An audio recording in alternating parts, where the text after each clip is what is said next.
Assalamualaikum warahmatullahi wabarakatuh. Berjumpa lagi dalam pembelajaran matematika kelas 7. Kali ini kita sudah memasuki pertemuan keempat dalam topik bilangan pecahan.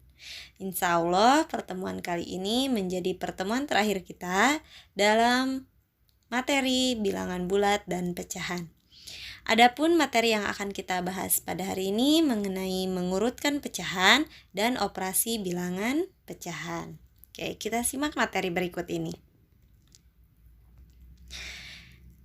Pertama, kita akan belajar mengenai mengurutkan pecahan. Biasanya mengurutkan pecahan itu dari yang terkecil ke terbesar maupun dari terbesar ke terkecil. Namun, sebelum teman-teman mengurutkan pecahan, teman-teman harus tahu dulu cara membandingkan pecahan. Jadi, mana yang pecahan yang lebih besar nilainya, mana pecahan yang lebih kecil nilainya. Ya. Nah, kita belajar dulu tentang membandingkan pecahan. Mulai dari pecahan murni dan pecahan tidak murni, ya. Nah, caranya untuk membandingkan pecahan itu, suatu pecahan itu bisa dibandingkan ketika dalam keadaan dia pecahan yang sejenis. Ya, diingat lagi, pecahan sejenis itu adalah pecahan yang memiliki penyebut yang sama. Nah, jika bentuknya tidak berupa pecahan sejenis atau misalkan penyebutnya beda, maka ubah dulu ke dalam pecahan yang sejenis. Baru teman-teman bisa membandingkan mana yang lebih besar nilainya, mana yang lebih kecil nilainya. Ya. Nah, untuk contoh berikut ini, misal ada dua buah pecahan, 4/7 dan 1/7. Dilihat dari bentuknya, ini sudah pasti merupakan pecahan yang sejenis ya. Kenapa? Karena penyebutnya sama-sama 7. Jadi kalau misalkan penyebutnya masih beda, teman-teman belum bisa membandingkan, ya, belum bisa mengurutkan juga. Jadi teman-teman harus ubah dulu penyebutnya menjadi sama. Oke. Bagaimana cara mengubahnya? Teman-teman silahkan tonton kembali video mengenai pecahan yang sejenis. Oke. Nah, di sini sudah ada dua buah bilangan. Kita akan membandingkan dari dua bilangan pecahan ini mana yang merupakan pecahan yang lebih besar, mana yang lebih kecil. Oke. Nah, dalam pecahan ketika dia penyebutnya sudah sama, maka untuk melihat pecahan yang lebih besar, teman-teman cukup lihat bagian pembilangnya. Ya, jika pembilangnya lebih besar, jika pembilang yang pecahan pertama itu lebih besar dibanding pembilang pecahan yang kedua, maka pecahan tersebut lebih besar. Oke, nah maka tandanya seperti ini. Jadi kita dapat simpulkan bahwa 4/7 itu lebih besar dari 1/7, ya, karena pembilangnya lebih besar. Atau kita bisa sebut juga 1/7 lebih kecil dari 4/7, ya. Oke, nah ini pecahan yang murni ya. Bagaimana dengan pecahan tidak murni? Contohnya pada pecahan yang campuran. Pada pecahan yang campuran, teman-teman bisa lihat kita punya dua buah pecahan campuran. Nah, pertama yang harus teman-teman lihat untuk membandingkan pecahan campuran adalah teman-teman cukup lihat di bilangan bulatnya.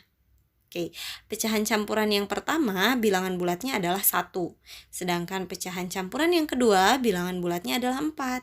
Nah, berarti kalau seperti ini kita dapat simpulkan bahwa 1, 2/3 lebih kecil dari 4, 1/7. Kenapa? Karena bilangan bulatnya.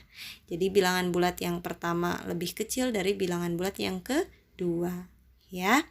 Nah, bagaimana kalau misalkan bilangan bulatnya itu sama? Misalkan sama-sama 1 atau sama-sama 4. Maka teman-teman cukup jadikan bagian pecahannya dalam pecahan campuran tersebut. Misal yang 2/3-nya dan 1/7-nya ini teman-teman ubah menjadi pecahan yang sejenis. Ya, kalau sudah jadi pecahan sejenis, teman-teman tinggal lihat mana yang lebih besar. Nah, bagaimana dengan bilangan desimal? Pada bilangan desimal, coba kita lihat contohnya, misal 1,84 dengan 3,27. Nah, untuk membandingkan bilangan desimal, maka teman-teman pertama perhatikan adalah bilangan yang ada di depan koma. Ya, di sini bilangan pertama yang di depan komanya adalah 1. Bilangan yang kedua depan komanya adalah 3. Nah, tinggal kita bandingkan bagian depannya saja. 1 dengan 3 mana yang lebih besar? Oh, tentunya 3 yang lebih besar ya. Maka 1,84 itu lebih kecil dari 3,27 atau bisa dikatakan 3,27 lebih besar dari 1,84 ya. Nah, bagaimana jika kasusnya ini sama? Ya. Jadi angka yang di depan koma ini sama-sama 0 gitu. Lantas bagaimana cara kita membandingkan mana yang lebih besar, mana yang lebih kecil? Nah, teman-teman tinggal lihat angka setelahnya. Ya. Angka pertama yang di belakang koma. Di sini angka pertama yang di belakang koma pada desimal pertama adalah berapa? 5. Yang di desimal kedua adalah 1. Ya. 5 dengan 1 mana yang lebih besar? Tentu 5 ya.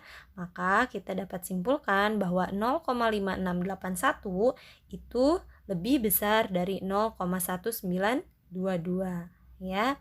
Lantas bagaimana jika bentuknya ini hampir mirip? Ya. Jadi desimal pertamanya 2,1145. Desimal yang keduanya 2,1182. Ada 3 angka pertama yang angkanya sama. Maka yang kita lihat adalah angka yang bedanya. Ya, angka pertama yang beda. Di sini angka pertama yang beda adalah 4. Di sini 8. Ya, angka ketiga sama-sama angka ke 3 di belakang koma. Maka kita tinggal bandingkan apakah 4 itu lebih kecil dari 8 atau lebih besar. Ya. Nah, di sini 4 lebih kecil dari 8. Maka kita dapat simpulkan bahwa 2,1145 itu lebih kecil dari 2,1182. Ya. Selanjutnya pada persentase atau persen, ya.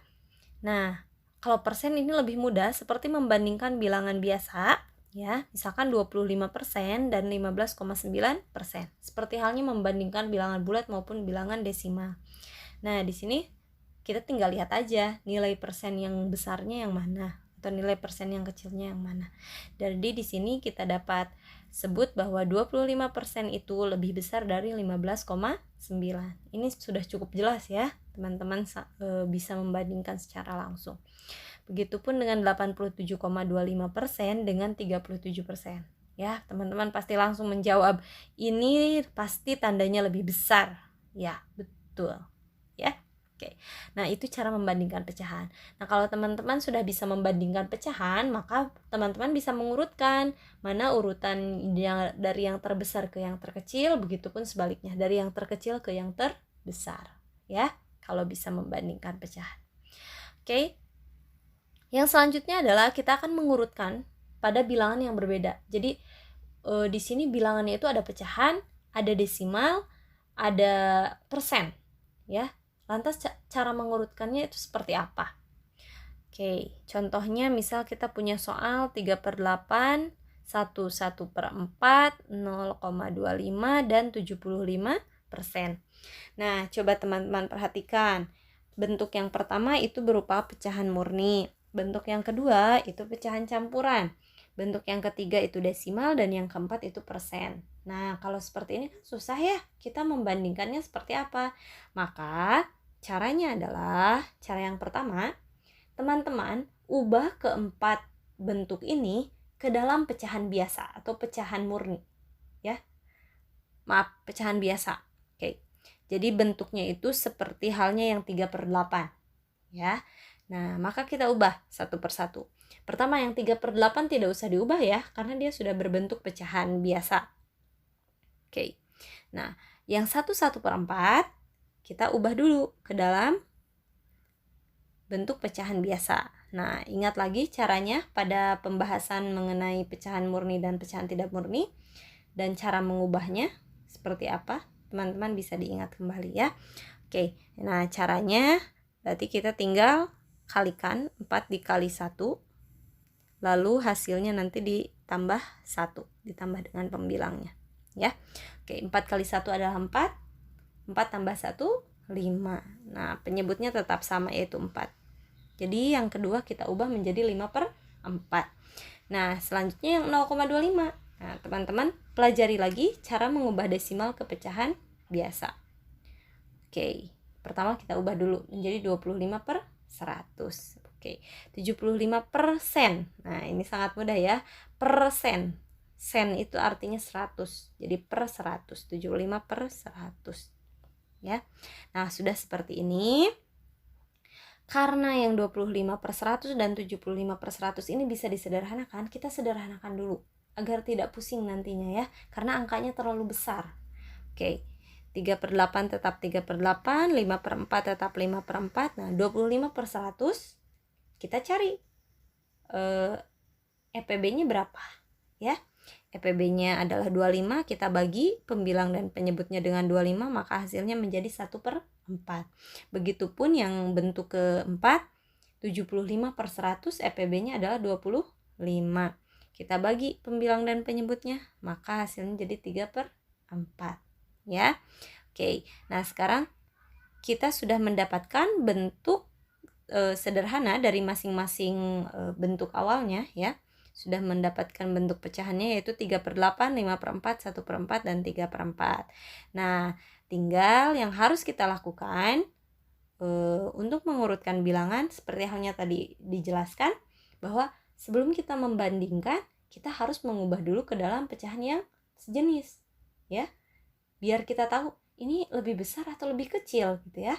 Maka kita ubah dulu ke dalam pecahan yang sejenis. Nah, di sini kita lihat penyebutnya itu ada 8, 4, 4, dan 4.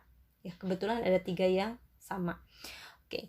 Nah, berarti kita tinggal cari KPK dari 8 dan 4. KPK dari 8 dan 4 berapa? Ya, 8. Ya, jadi semuanya kita ubah ke dalam bentuk per 8. Ya, silakan teman-teman direview lagi cara mengubahnya. Nah, berarti 3/8 tetap ya, 3/8 karena penyebutnya sudah 8. Nah, sekarang yang 5/4 kita ubah menjadi per 8. Agar penyebutnya berubah jadi per 8, maka harus dikali berapa? Ya, dikali 2. Karena penyebutnya dikali 2, berarti pembilang juga dikali 2. Berarti jadi 10/8. Untuk yang ketiga menjadi 2/8 dan yang terakhir 6/8. Nah, dari sini kita dapat membandingkan mana nih pecahan yang paling besar dan mana yang paling kecil. Ya, di sini paling besar adalah 10/8 dan yang paling kecil adalah 2/8. Nah, setelah ini tinggal kita lakukan pengurutannya. Ya, kalau diminta mengurutkan dari kecil ke besar, berarti kita tulis dari yang terkecil. Kalau misalkan dari besar ke kecil, berarti tulis dari yang terbesar. Nah, di sini diminta untuk mengurutkan dari terbesar ke terkecil. Pecahan yang terbesarnya adalah 10/8. Kita simpan 10/8. Selanjutnya yang besar kedua yang mana? Oke, 6. 6/8. Setelah itu 3/8. Selanjutnya 2/8. Nah, apakah sampai sini sudah selesai? Belum. Kenapa belum? Kita kembalikan ke bentuk awalnya. Kalau kita lihat ya, 10/8 itu kan milik 1/4 ya. Maka kita ubah 10/8-nya ditulis lagi jadi 1/4. Oke, selanjutnya 6/8. 6/8 itu sebetulnya kan bentuk awalnya adalah 75%. Maka kita ubah ke 75%. Selanjutnya 3/8 milik 3/8 tetap ya. Dan 2/8 itu adalah milik 0,25 atau bentuk lain dari 0,25.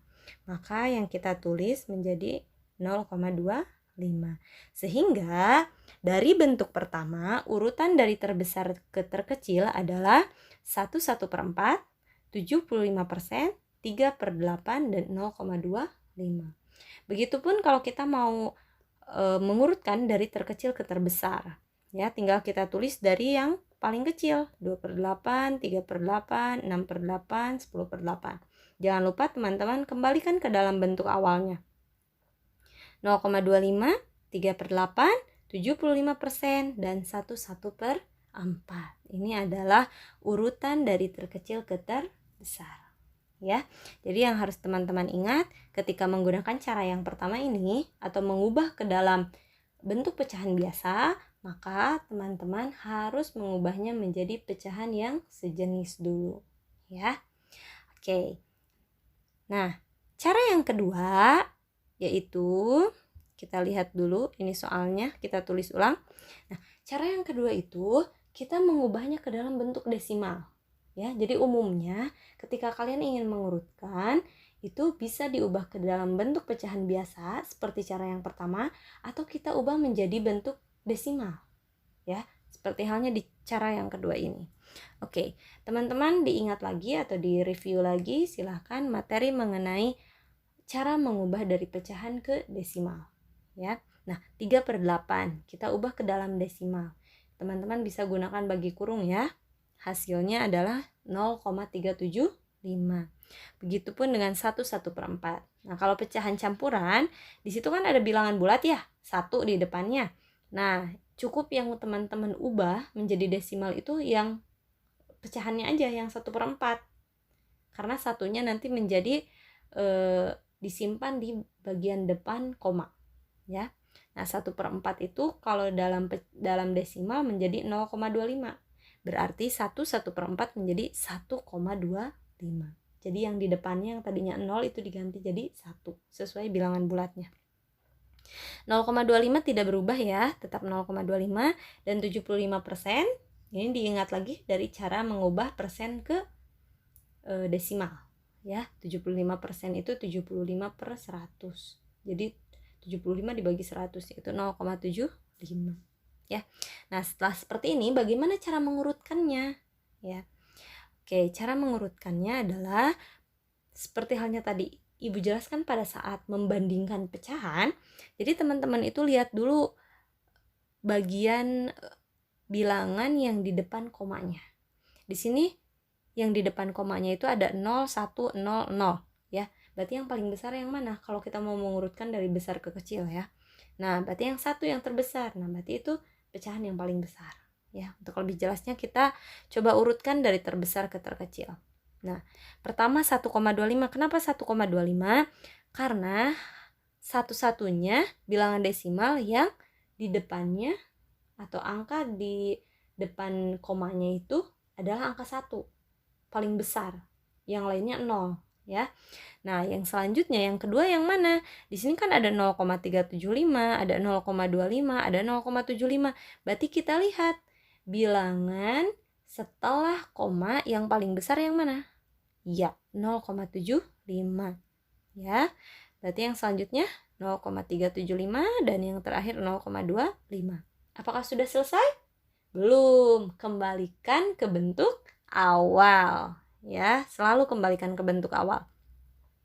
Kalau kita lihat 1,25 itu milik 1/4. Terus 0,75 milik 75%. 0,375 milik 3/8 dan 0,25 milik 0,25. Ya.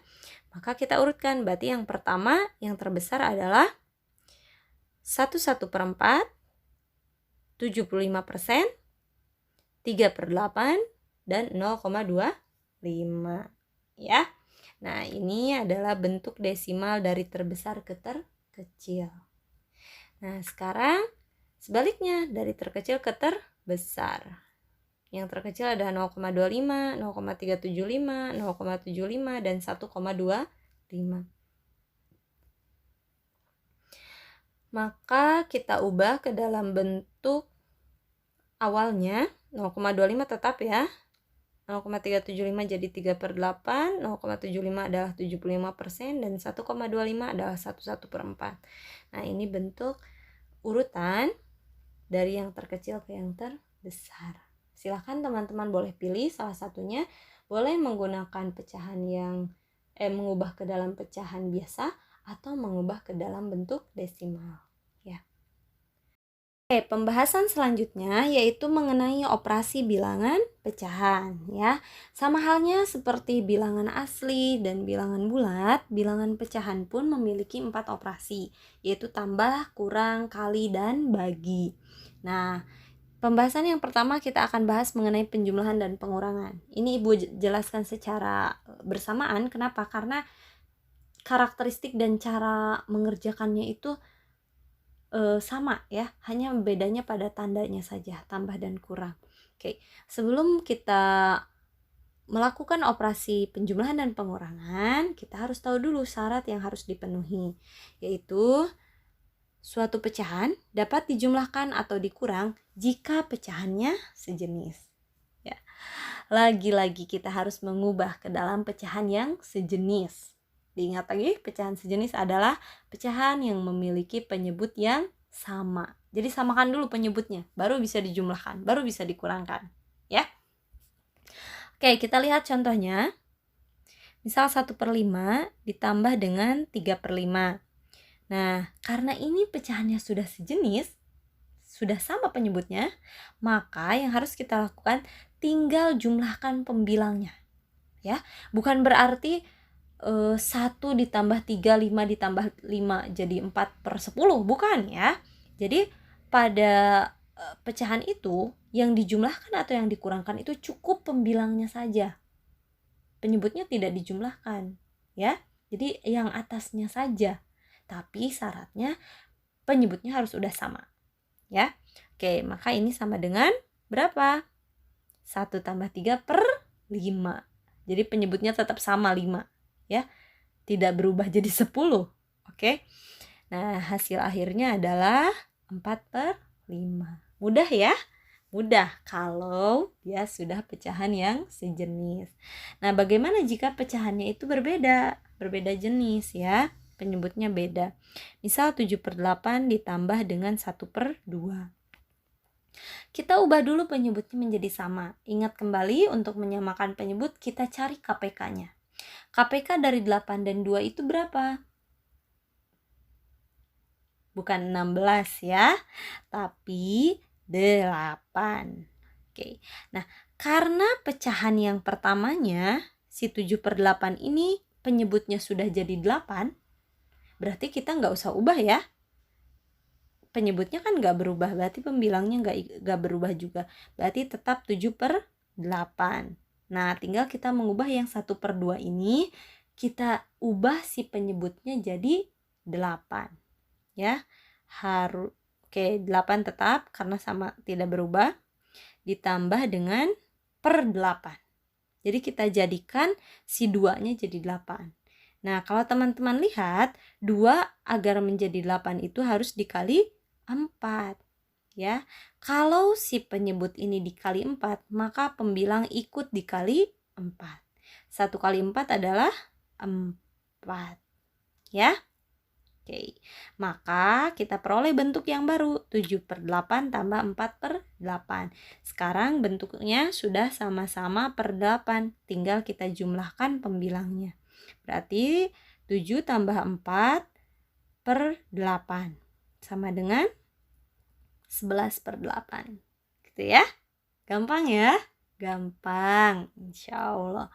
Oke, bagaimana dengan pengurangan? Sama caranya seperti ini. Tapi kita tinggal ganti tandanya saja, yang tadi tambah jadi kurang. Misal, kita punya 6/10 dikurangi dengan 1/10. Ya, nah sudah sama-sama per 10, kita tinggal kurangkan bagian atasnya. Ya, sama dengan 6 dikurang 1/10 sama dengan 5/10. Ya, gampang ya. Nah, bagaimana kalau pecahannya tidak sejenis? Misal 4/7 dikurang 3/5. Maka kita ubah dulu penyebutnya, jadikan sama, yaitu dengan mencari KPK. KPK dari 7 dan 5 berapa? Ya, 35 ya. Berarti masing-masing kita jadikan jadi per 35. Ya. Kalau teman-teman perhatikan, 7 itu menjadi 35 dikali berapa? Dikali 5.